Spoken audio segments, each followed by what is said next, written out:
Thank you. From Ashmore. Ashmore is, they manage emerging markets debt bonds. They are very good, probably the best. And they have graphs here. The emerging market population today is about 84-85% of the world population. Land mass is 75% of the land mass of the world. Foreign exchange reserve, that's an interesting one. When you say emerging markets, is anywhere in Africa included in that? Or some of them, yeah. So they have to be kind of on the move, right? They can't be stuck in the mire. They don't count. It depends the definition you give to a that's what I'm asking. Explain to me what you mean by emerging before you give any more stats. The way I look at it, you need a legal system that works. Okay. You need a legal system. You need a government that works. Okay. And you need a few more characteristics, on the economy and so on. Because you have the emerging countries, what we call the emerging countries, and you have the pre-emerging country. Pre-emerging, that's a nice euphemism. Okay, so for example, Vietnam in my books is a pre-emerging. Would Canada be considered a pre-emerging country? Canada, no. But I met an Italian family. We are in a construction, so on. And I'm talking with the leader of the family, and I'm telling him, you should look at emerging market. He said, no, I said, I'm scared of the emerging market. I said, how long is your family in Canada? He said, about 70 years.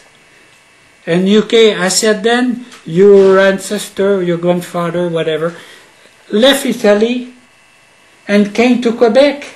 He said, yes. I said, do you realize he was moving from Europe, from the old established Europe into an emerging market? Exactly. Rural Quebec, I mean... So did he change his mind? So yeah, he changed his mind. He said, I never thought of that. Okay, so what are the statistics? Foreign exchange reserve. Would you count Pakistan? No. No. Foreign exchange, India, yes. Yeah. Foreign exchange reserves, about 72%.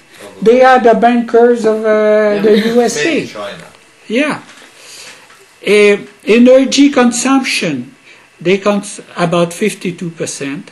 GDP, now watch this one, it's about 48%. Wow. This includes China, of course. Yes. And then you have exports. They account for about 46% of the world exports. China too. And now market capitalization, 20%. Now, what these guys are saying is that when people made their allocation to emerging markets, well, most of the people say, well, we'll put 2%. It's completely arbitrary. Some more audacious, they say 5%. The very audacious, they go, I know somebody who's going to 10%. That's the one you're buying. Yeah. But what usually happens, there's two things that influence on the long term your allocation, asset allocation. It's people look at the capitalization and they say, look, it's 20% of the world capitalization. Maybe we should be at 20% of the world capitalization. So that's one school of thinking.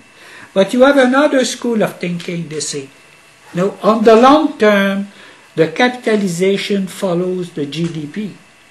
So we should be moving to the GDP allocation. Now you're talking eventually 35%, 50% of the world GDP. So what's happening here is that you're going to see more and more money moving into emerging markets. And this is where the growth is being held. It's Canada 60 years ago. Okay.